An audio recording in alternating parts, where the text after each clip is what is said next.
Hola, ¿qué tal? Soy Albert y aquí estoy para hacer otro vídeo, para traeros pues un tema que os puede interesar. Hoy hablaremos de un tema bastante genérico, pero que creo que desde la óptica en que lo vamos a abordar puede aportaros algo interesante, algo estimulante. ¿Mm? Vamos a hablar acerca del ascendente como significante condicionado y vamos a hablar acerca del problema del nombre. Está relacionado con el vídeo que subí ayer, que bueno, pues por lo visto ha tenido mucha repercusión. El tema sobre Saturno, Urano y las erinias, ¿vale? Yo estaba apuntando precisamente a nociones que están vinculadas al ascendente. Entonces, a lo largo de la sesión de hoy vamos a hacer un desarrollo donde enfocaremos estos temas y luego los ramificaremos con esta cuestión que entiendo que es fundamental dentro del ámbito de la astrología tradicional y en general, pues en todo lo que respecta pues a los temas que nos ocupan. ¿Mm? En la astrología tradicional, el ascendente es el punto, como bien sabéis, que emerge por el horizonte oriental en el momento del nacimiento. Este punto marca el inicio del ciclo vital y configura la manera en que la conciencia se manifiesta en el plano terrenal. No se trata de una aparición neutral. El alma encarna bajo el signo zodiacal que ocupa ese punto y con él una perspectiva que condiciona la percepción del entorno sobre el sujeto. Bajo una lectura estructural, el ascendente puede ser entendido como un significante en el sentido lacaniano, una inscripción simbólica que proviene del campo del otro y que estructura el acceso al lenguaje y a la identidad. Es la máscara inicial con la que se entra en la escena del mundo y por lo tanto representa el rostro visible que muchas veces precede al conocimiento de la propia interioridad. Entonces, en ese sentido, el ascendente no dice lo que somos, sino lo que el mundo espera de nosotros. Desde esa óptica, la imagen construida por el ascendente es provisoria, es contingente, y sin embargo puede adquirir un peso estructurante. Como bien expresa la frase, ningún objeto merece el nombre que le hemos puesto, el ascendente puede convertirse en un nombre no merecido, una identidad asumida por necesidad de pertenencia o por necesidad de reconocimiento. Su función no es falsa, pero sí limitada. Representa la interfaz entre lo interno y lo externo, y cuando se hace absoluta deja de ser umbral y se convierte en prisión, congelando la identidad en una forma que no permite devenir.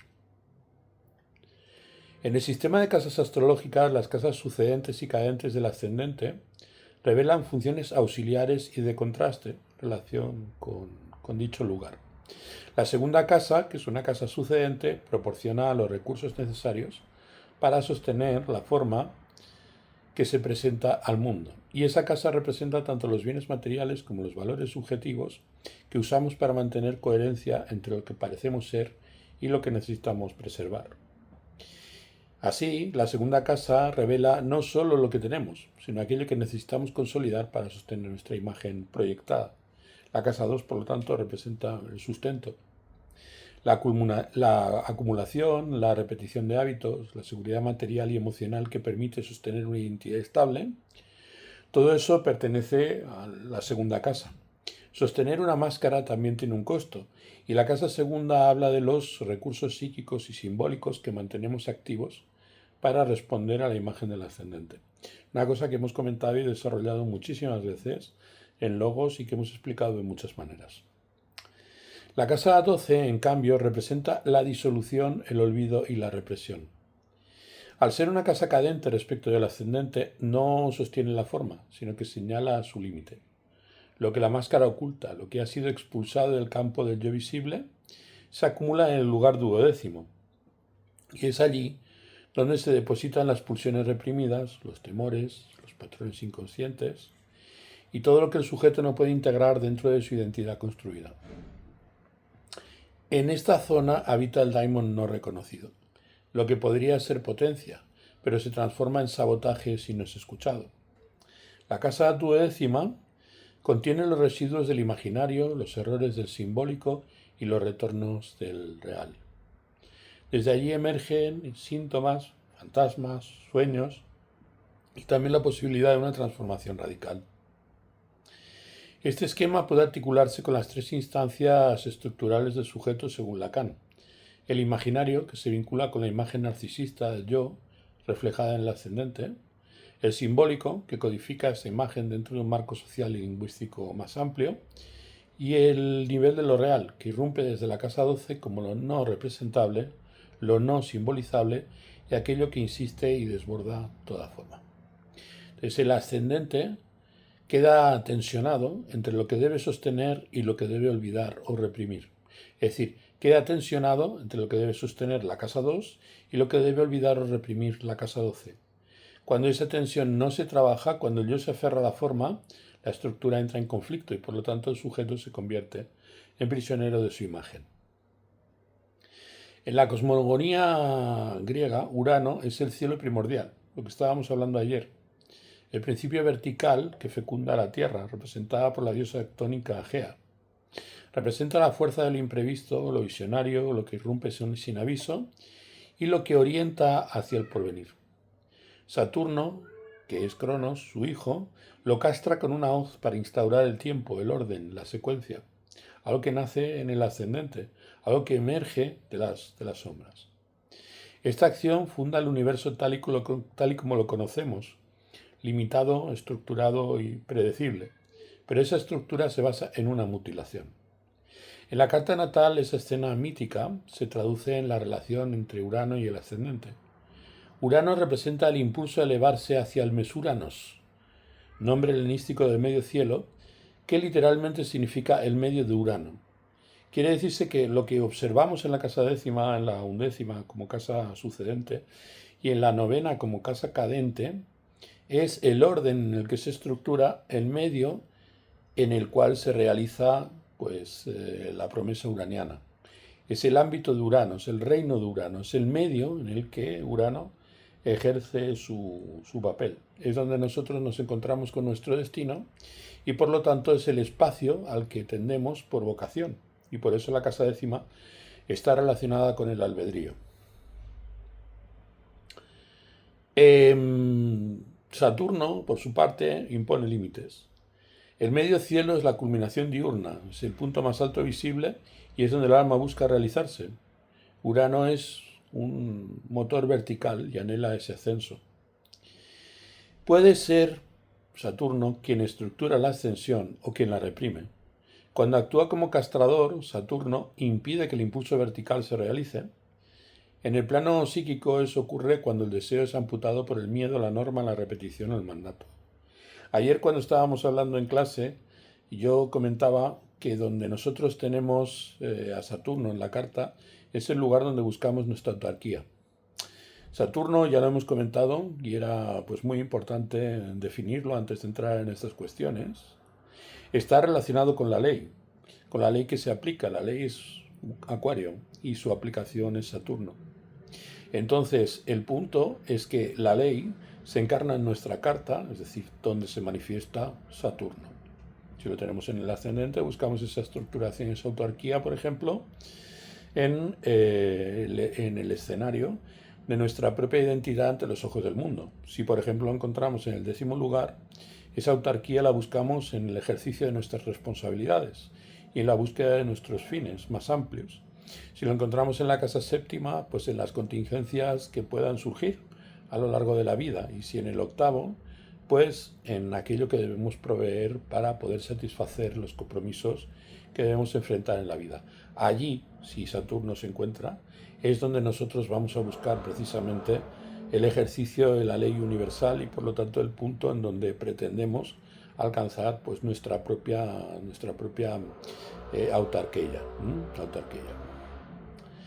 Cuando actúa como castrador, Saturno impide el impulso vertical, como estábamos diciendo.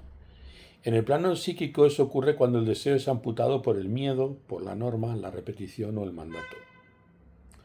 La máscara del ascendente se convierte entonces en una muralla, se convierte en un yo defensivo, rígido, sostenido por Saturno, pero privado del fuego uraniano. Las erinias, nacidas de la sangre del falo de Urano, simbolizan las consecuencias psíquicas de esta represión. Representan la furia, la obsesión, la culpa y el sabotaje, todos síntomas que emergen cuando el impulso hacia lo alto ha sido negado. Entonces el ascendente pierde su función de umbral y se convierte en un significante fijo. Y en lugar de conducir al Mesuranos, al medio del cielo, Lo que hace, lejos de eso, es bloquear nuestra voluntad de afirmación y descoyuntar las estructuras articuladas que deberían llevarnos pues, a conseguir aquello que es nuestro propósito. Y se transforma en una imagen que solamente puede repetirse y no en una figura que pueda transformarse. El trabajo del alma consiste en atravesar la máscara del ascendente sin destruirla. El objetivo no es eliminarla, sino volverla transparente, lo cual implica permitir que el deseo vertical, Urano, atraviese la forma, Saturno, sin ser castrado, sin ser sofocado por el mandato de coherencia, normalidad o aceptación. Entonces, desde una perspectiva psicoanalítica, este proceso equivale al tránsito de un yo imaginario, sostenido por la mirada del otro, hacia una subjetividad que se ancla en la aceptación de lo real. Es la diferencia entre querer ser reconocido y querer encarnar una verdad. El ascendente, en ese sentido, deja de ser una armadura para convertirse en vestidura ritual, una expresión encarnada de lo que el alma está llamada a manifestar. Este pasaje requiere también revisar los recursos que sostenemos, la casa 2, y los fantasmas que negamos, la casa 12, e implica preguntarnos si aquello que tenemos está al servicio de nuestro daimon o de nuestra máscara, si aquello que reprimimos es realmente peligroso o simplemente nos acomoda a lo esperado. El equilibrio entre el sostén y la sombra permite que el ascendente se transmute de significante vertebrado en símbolo viviente. Cuando el ascendente se hace absoluto, traicionamos el llamado vertical y permitimos que Saturno actúe como un censor. El resultado entonces es una psique atrapada entre la repetición y la frustración, habitada por las erinias del autoengaño y la furia interna.